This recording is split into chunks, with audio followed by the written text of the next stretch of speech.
A paz do Senhor Jesus, estamos iniciando mais um Instantes Finais, a sua aula de escatologia e de profecia bíblica no seu lar. E eu quero mais uma vez agradecer por sua audiência, a você que acompanha a nossa programação pela TV ou pela internet. Que Deus te abençoe, que as bênçãos de Deus continuem sendo derramadas sobre a sua vida, sobre a sua família. Seja muito bem-vindo aos Instantes Finais. Eu quero agradecer também a você que tem enviado a sua mensagem para nós, né? Diariamente nós temos recebido dezenas de mensagens. Muito obrigado por suas orações, muito obrigado pelas mensagens. Tanto aquelas mensagens, né, de elogios, de parabéns, que servem de motivação, de incentivo, mas também agradecemos as críticas, as sugestões, as opiniões. Sabe que a sua opinião é muito importante para nós. Se você deseja enviar uma pergunta, uma mensagem, anote aí o número do WhatsApp do programa, que é o 994661010. Se você é um telespectador assíduo do nosso programa, você sabe que nós estamos estudando, né, sobre a atualidade da mensagem dos profetas menores. Nós já dissemos aqui diversas vezes que esses profetas foram levantados por Deus para trazer a mensagem ao público-alvo específico, né?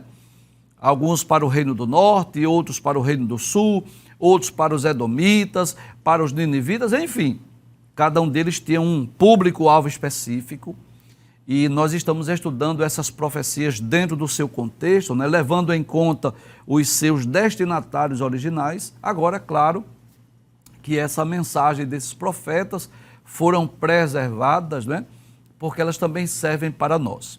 Nos programas anteriores, nós estudamos as profecias de 4 profetas. Estudamos as profecias de Oséias, né? Também estudamos as profecias do profeta Joel, estudamos as profecias do profeta Amós e também as profecias do profeta Obadias. Esta semana nós estudaremos a profecia de um dos profetas mais conhecidos da Bíblia, que é o profeta Jonas, conhecido como o profeta fugitivo. Jonas era filho de Amitai e ele foi chamado por Deus para profetizar para os ninivitas, né? É bom nós lembrarmos isso, que os ninivitas tinham um histórico de maldade, de crueldade para com os povos dominados. Os ninivitas eram um povo de guerra que eram conhecidos por sua crueldade, praticavam diversos tipos de torturas aos seus prisioneiros. E detalhes, os ninivitas eram ferrenhos inimigos do povo de Deus. Os guerreiros assírios, né, eram considerados os mais sanguinários, os mais brutais daquela época. Eles obrigavam, por exemplo, seus prisioneiros a abrir a barriga das grávidas, arrancar seus filhos, lançarem os filhos, né, bebês, crianças recém-nascidas, nas pedras, nas rochas. Eles arrancavam as peles das pessoas, suas unhas, né, seus olhos, sua língua, enfim. Eles eram muito cruéis e muitas vezes traspassavam pessoas, né, com suas lanças. E talvez pelo fato de conhecer a crueldade dos assírios, dos ninivitas, Jonas tenha relutado, né, porque o seu povo já havia sofrido muito nas mãos dos ninivitas.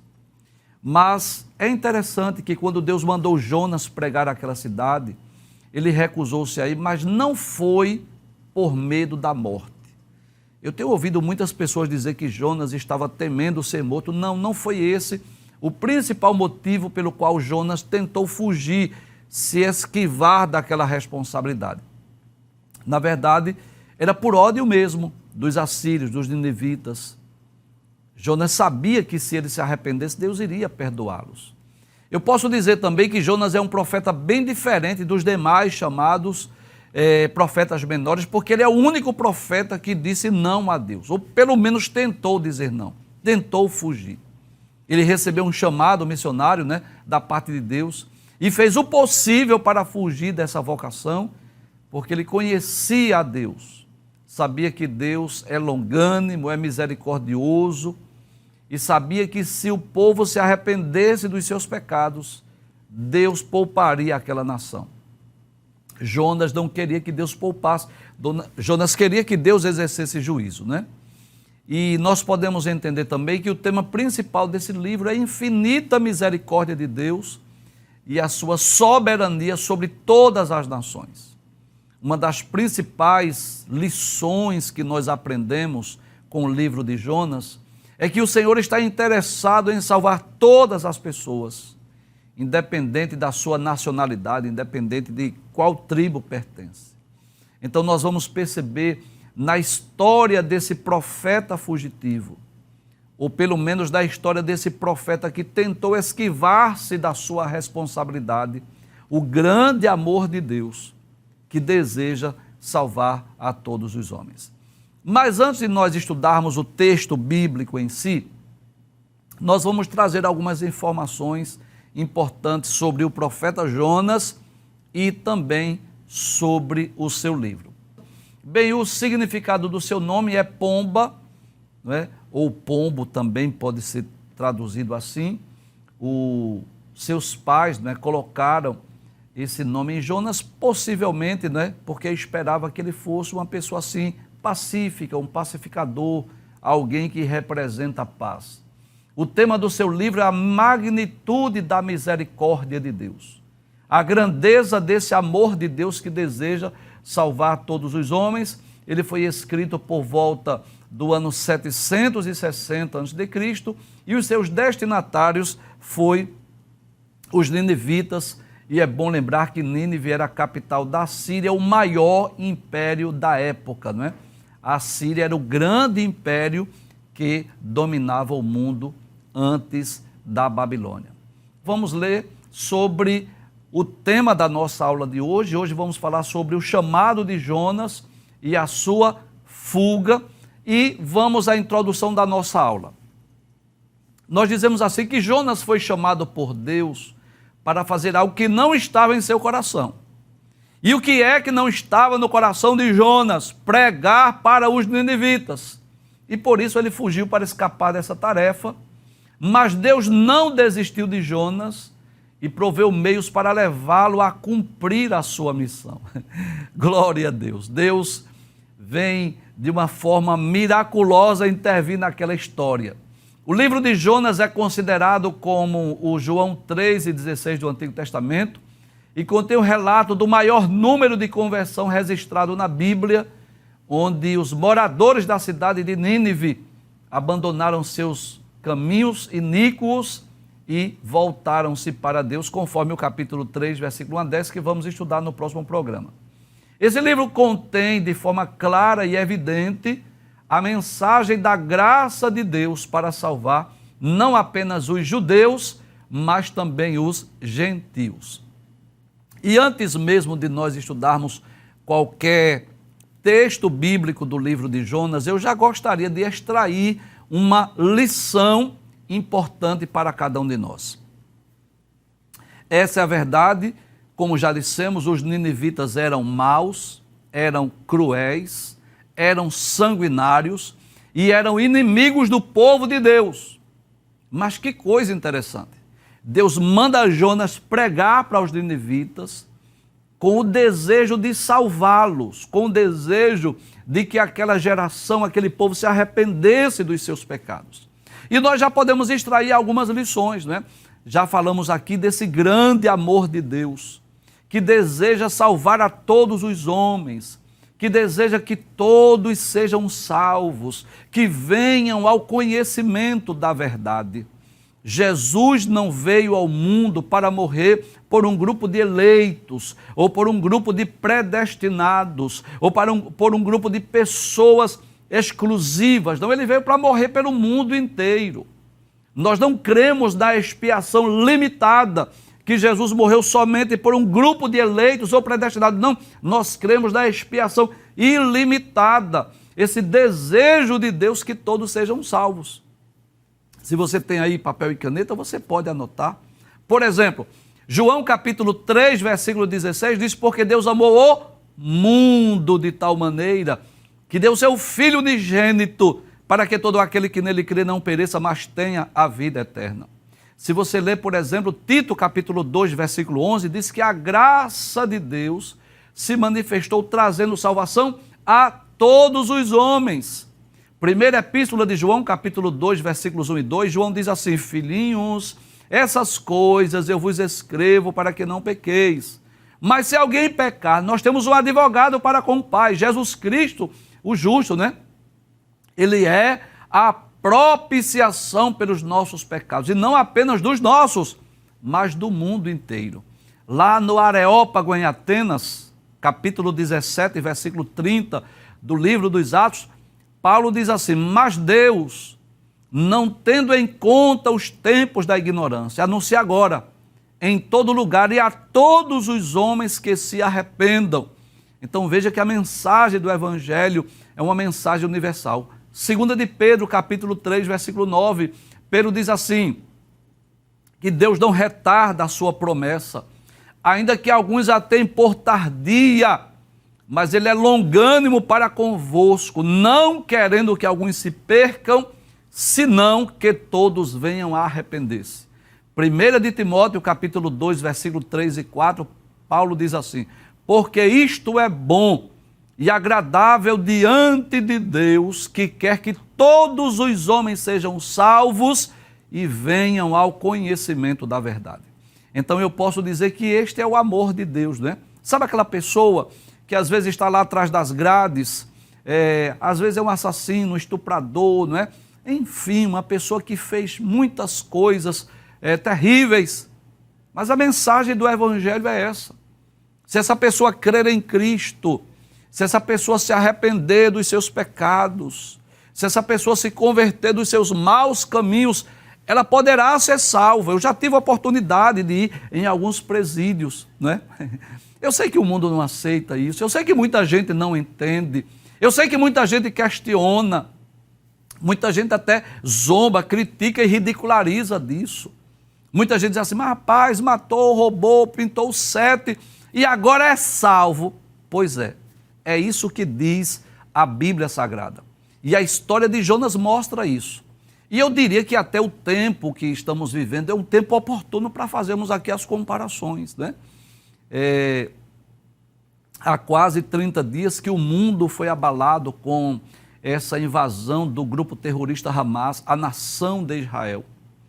E principalmente através das redes sociais nós vimos os noticiários, porque a mídia internacional, né, ela omitiu muitas coisas, mas através das redes sociais nós tomamos conhecimentos de crimes bárbaros, né, de coisas terríveis que ocorreram, crianças, idosos que foram mortos, famílias inteiras assassinadas, não é assim? Você sabe disso, né? Mulheres que foram estupradas antes e depois de mortas, coisas cruéis que ocorreram em Israel, todo mundo sabe disso, né? Nós ficamos muito abalados, mas essa é a verdade. Se esse grupo terrorista, se esses guerrilheiros lá, desse grupo terrorista Hamas e do Hezbollah e de qualquer outro, se eles se arrependerem dos seus pecados, se eles se converterem dos seus maus caminhos, se eles recorrerem a Deus, poderão ser salvos, como foram os ninivitas. Então os ninivitas eram maus, eram cruéis, eram sanguinários, cometeram muitos crimes, principalmente contra a nação de Israel, mas aquela geração que teve a oportunidade de ouvir a mensagem de Jonas, se arrependeu e foram poupados. Mas vamos ler o livro de Jonas, se você estiver com a sua Bíblia, capítulo 1, vamos ler os primeiros versículos desse capítulo 1, talvez, se possível, leremos os 17 versículos. Nós vamos ler assim, né? Na palavra de Deus, capítulo 1, versículos 1 e 2, diz assim: a palavra do Senhor que veio a Jonas, filho de Amitai, dizendo. Bem, nós não temos muita informação sobre Jonas, mas sabemos ao menos o nome do seu pai, Amitai, diz assim: levanta-te, vá à grande cidade de Nínive e prega contra ela, porque a sua maldade subiu até a minha presença. Olha que coisa interessante. Deus estava dizendo que a maldade dos ninivitas, que já falamos, aqueles homens maus, sanguinários, cruéis, haviam chegado à presença de Deus. Deus, como justo juiz, estava lá do céu vendo, contemplando, observando. E Deus tem o tempo da longanimidade, é o tempo da paciência de Deus, e é o tempo de exercer juízo. E Deus chama o profeta Jonas para proclamar uma mensagem de juízo àquela geração, àquela nação, àquele povo mau, àquele povo sanguinário. Aí diz o texto, né, que Jonas se levantou para quê? Não para ir para Nínive. Ele se levantou para fugir da presença do Senhor para Tarsis, né? Como se alguém pudesse se esconder da presença de Deus. É impossível. Não tem como fugir da presença de Deus. Não tem como se esconder, né?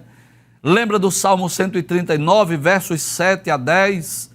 Para onde me irei do teu espírito, ou para onde fugirei da tua face? Se eu subir ao céu, tu estás. Se eu fizer no céu a minha cama, tu estás também.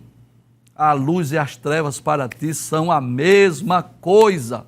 Ele tentou, né? No sentido inverso, no sentido contrário. Em vez de ir lá para Nínive, que ficava aproximadamente 800 ou 900 quilômetros lá de Israel, ele foi lá para a Espanha, lá para Tarsis, quase 4.000 quilômetros na direção inversa, tentando fugir da presença de Deus. Aí diz o texto bíblico que Jonas se levantou, mas para fugir da presença do Senhor, para Tarsis.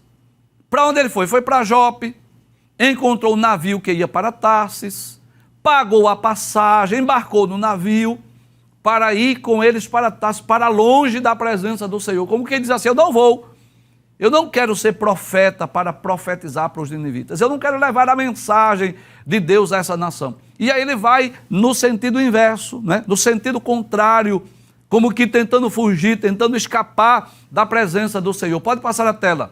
Mas o Senhor lançou sobre o mar um forte vento, sim, porque Deus, ele é quem controla os fenômenos da natureza. Quando ele quer, ele acalma o vento. Quando ele quer, ele aquieta o mar. Quando ele quer, ele detém a fúria da natureza. Quando ele quer, ele traz bonança, mas quando ele quer, ele provoca a tempestade. Porque existem tempestades que são fenômenos da natureza, que não há necessariamente uma intervenção divina ou nada de sobrenatural, mas tem tempestade que é provocada pelo próprio Deus. Essa tempestade aí foi provocada por Deus, porque Jonas queria fugir da presença do Senhor, queria fugir do chamado. Glória a Deus. Olha, eu vou dizer uma frase aqui que eu sei que nem todos vão concordar.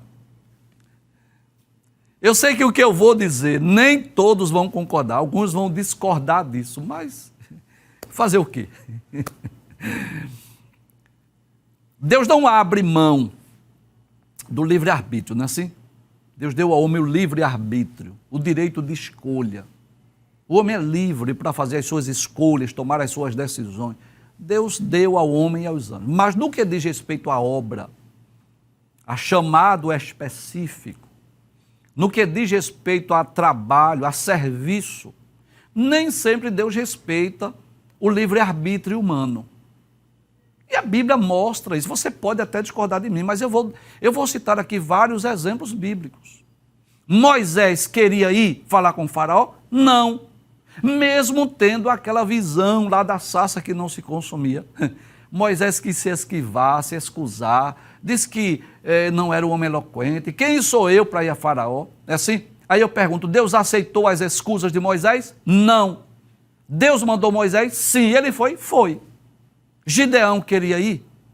Gideão queria lutar contra os midianitas? Ele aceitou o chamado quando o anjo do Senhor chegou para ele assim, o Senhor é contigo, varão valoroso, e deu a ele aquela missão. Ele queria ir? Não. Deus aceitou as suas escusas? Não. Jeremias queria ser profeta? Não. Jeremias disse, eu não sei falar, eu sou uma criança. Então nem sempre Deus respeita o livre-arbítrio no sentido de obra, trabalho e serviço. E Deus poderia levantar outros profetas. Deus poderia deixar Jonas ir lá. Você quer ir, Jonas? Vai embora. Quer ir para Tarsis? Pode ir. Mas Deus quis mostrar também a sua longanimidade a Jonas. Deus não quis demonstrar a sua longanimidade só para com os ninivitas. Ele quis também mostrar a sua longanimidade para Jonas. Deus queria que essa história ficasse preservada na Bíblia Sagrada. E aí o que Deus faz? Deus manda uma tempestade. Então eu volto a dizer que existem tempestades que elas são fenômenos da natureza, são fenômenos naturais. Não é assim? Os evangelhos mostram isso, que ao menos 2 tempestades foram enfrentadas pelos discípulos, uma quando Jesus estava dormindo no barco e outra quando Jesus estava orando lá no monte. Mas existem tempestades que são provocadas por Deus.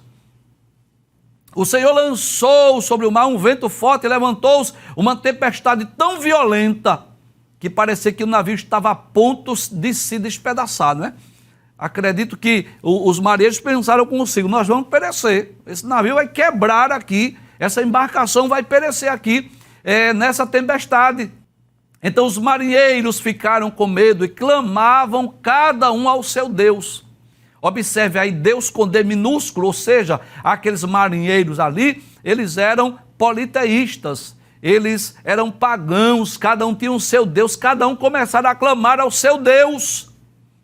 E à medida que iam clamando, né, fazendo as suas preces, as suas rezas, as suas orações, também lançaram no mar a carga que estava no navio, para que ele ficasse mais leve, como que diz assim, vamos diminuir o peso da embarcação, para tentar, se perdermos pelo menos essa bagagem aqui, mas pelo menos vamos poupar o navio e as nossas vidas. E onde estava Jonas? Jonas, porém, havia descido ao porão do navio.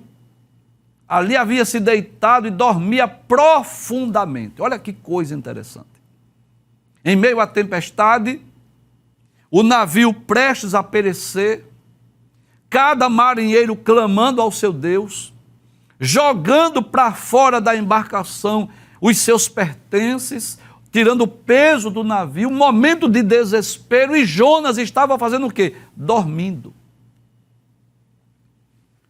E é bom lembrar isso, que aquele sono era um sono físico mesmo. Ele estava dormindo, no sentido físico, foi lá, dormir.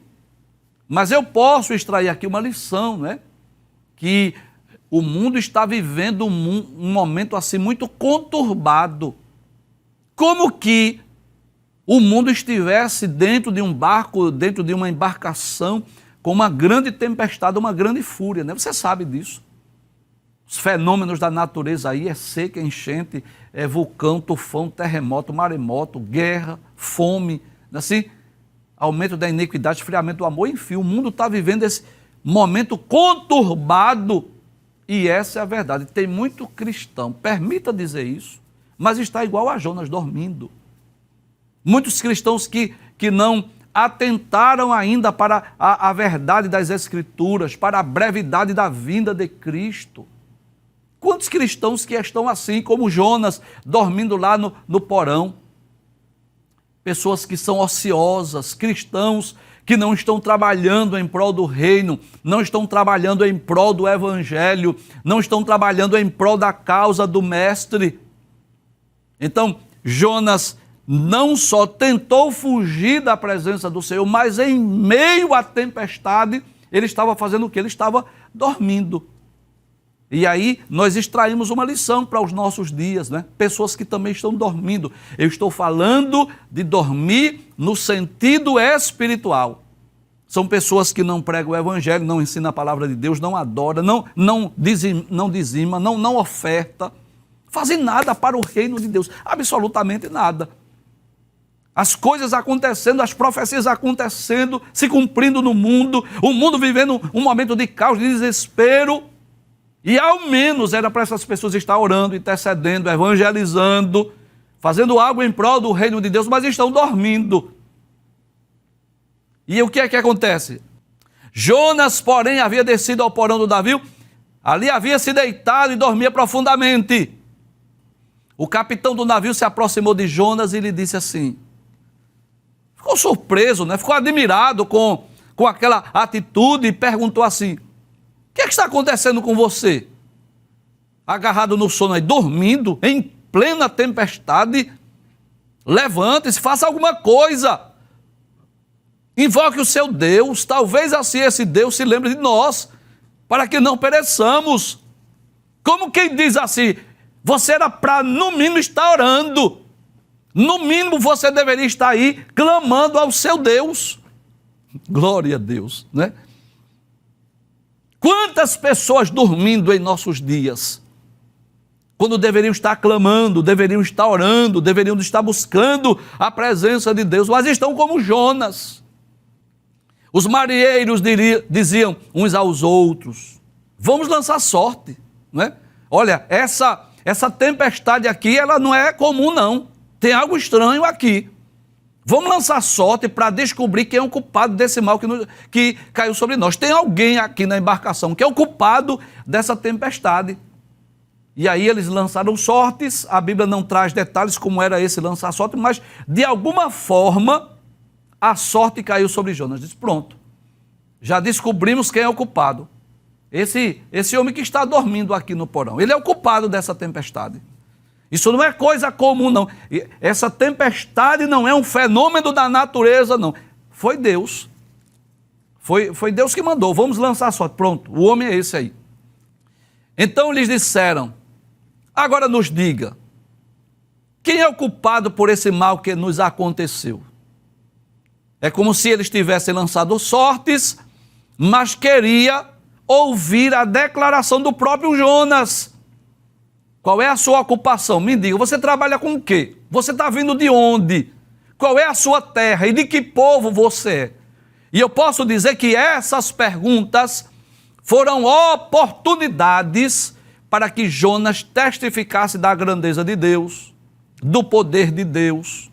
Eu poderia dizer assim, que estas perguntas foram oportunidades para que aqueles marinheiros, aquelas pessoas que estavam no navio pudessem ouvir quem era Jonas e quem era o Deus de Jonas.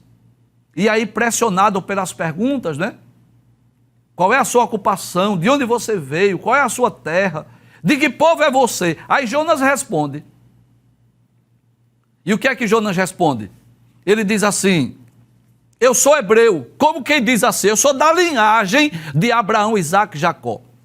Eu temo o Senhor, eu temo a Yahvé, esse que é o Deus do céu, que fez o mar e a terra. Em outras palavras, Jonas estava dizendo, o meu Deus é o Criador de todas as coisas. E aí os homens ficaram com muito medo e lhe perguntaram, o que é isso que você fez? Por que é que está nos ocorrendo essa tempestade? O que foi que você fez contra o seu Deus? Porque aqueles homens sabiam que Jonas estava fugindo da presença do Senhor, porque eles haviam contado. Por que você fez isso, Jonas? Por que você fugiu? Por que você se escondeu? Em outras palavras, eles estavam dizendo assim, olha, você poderia ter evitado esse incômodo. Você poderia ter evitado essa tempestade. Você poderia ter evitado esse prejuízo que nós tivemos aí. Nós tivemos que lançar as nossas mercadorias no mar para não perder a embarcação. Então tem tempestade que ocorre por causa disso, por causa de Jonas, porque quer fugir, quer se esconder, quer se esquivar do chamado, da missão que Deus entregou. E é claro que quando Cristo nos chamou, quando Deus nos chamou primeiro para sermos salvos. Deus não me chamou porque estava precisando de um apresentador na televisão. Deus não me chamou porque estava precisando de um professor no seminário teológico. Não, Deus me chamou para que eu seja salvo. Para que eu possa ser salvo. Esse é o chamado universal, o chamado à salvação. Agora, depois que nós somos chamados, aí Deus entrega em nossas mãos responsabilidades. E você sabe o que é que Deus quer de nós? Eu vou lhe dizer o que é que Deus quer de nós. Primeiro, descubra qual é a sua vocação. Descubra qual é o seu chamado.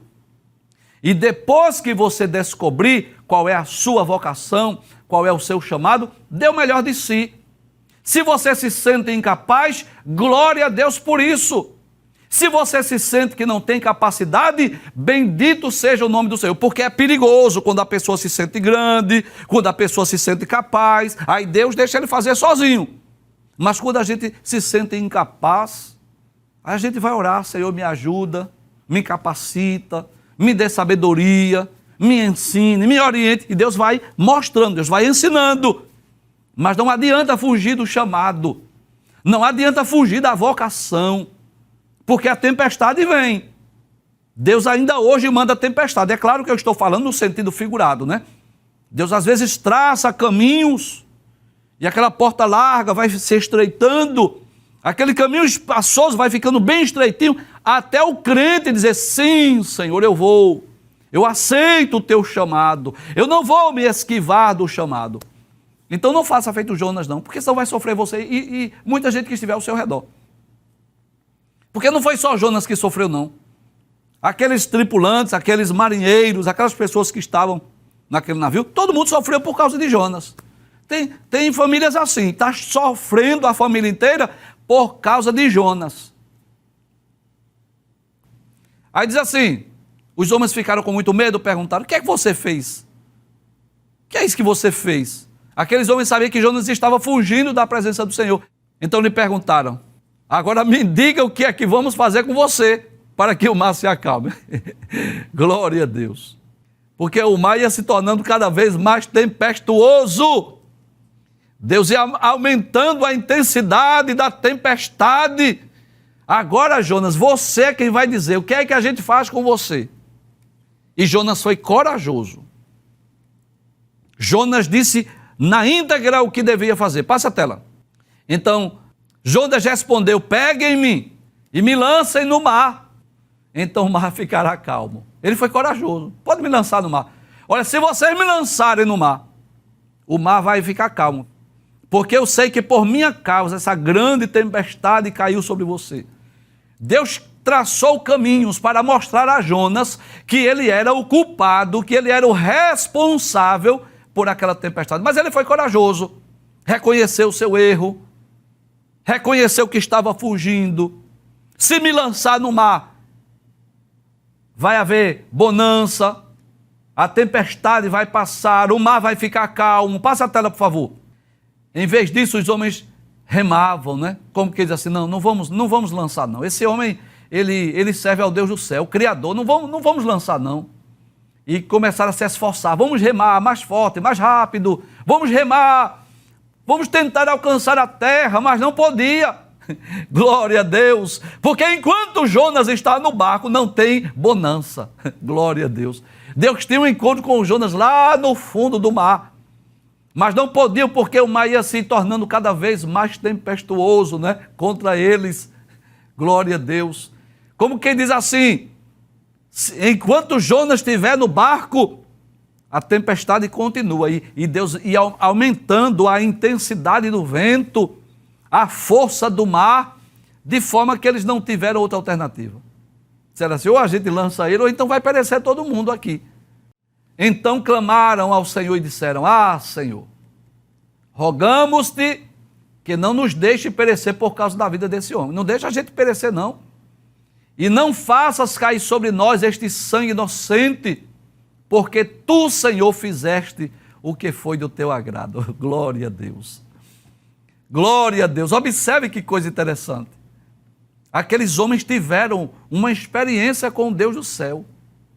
Eles chegaram a dizer que Deus faz aquilo que lhe agrada. Senhor, não lance sobre nós, né, a culpa por causa da morte desse homem. Porque eles pensavam assim: lançar Jonas vai morrer. Se lançarmos esse homem aqui, ele vai perecer, ele vai morrer. Não tem como ele escapar. Mas não sabiam eles que Deus já tinha um plano, Deus já tinha uma saída, Deus já tinha uma alternativa, tanto para os que estavam na embarcação. Qual era o plano de Deus? Vou trazer bonança, não vou deixar o barco quebrar, não vou deixar ninguém morrer.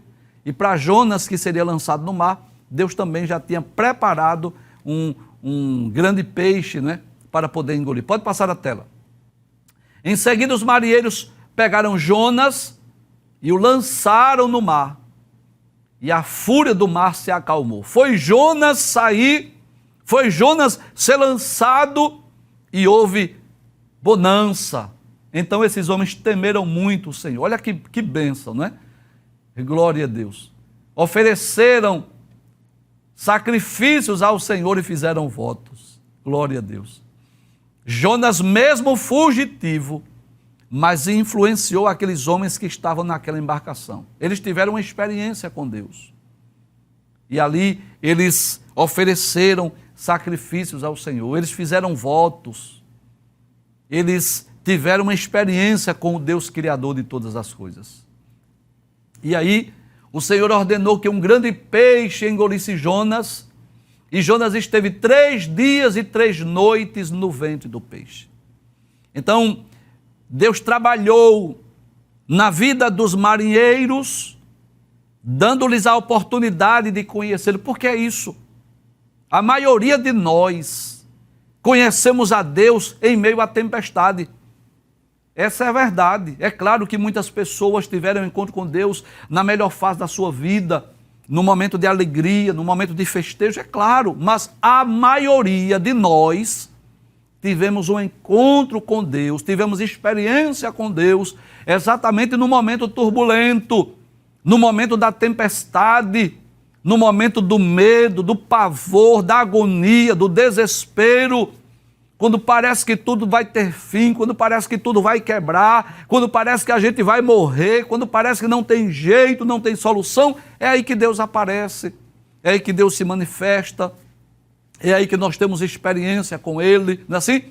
E aí Deus trabalha na vida daquela tripulação, na vida daqueles marinheiros.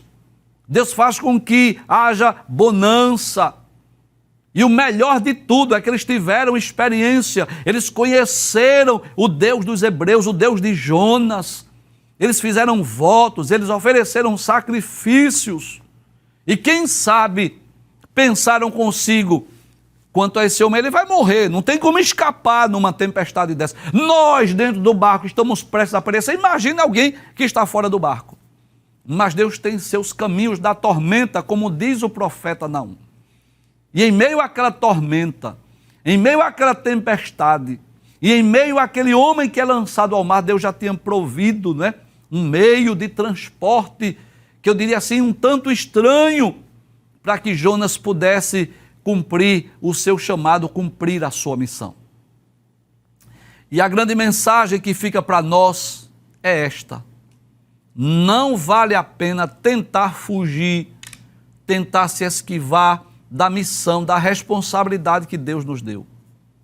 Ah, mas eu não tenho vontade de fazer. Você ora, Deus, olha, eu não tenho vontade, eu tenho medo, eu não quero ir, eu não quero fazer, mas me dê disposição, me dê coragem, me dê sabedoria.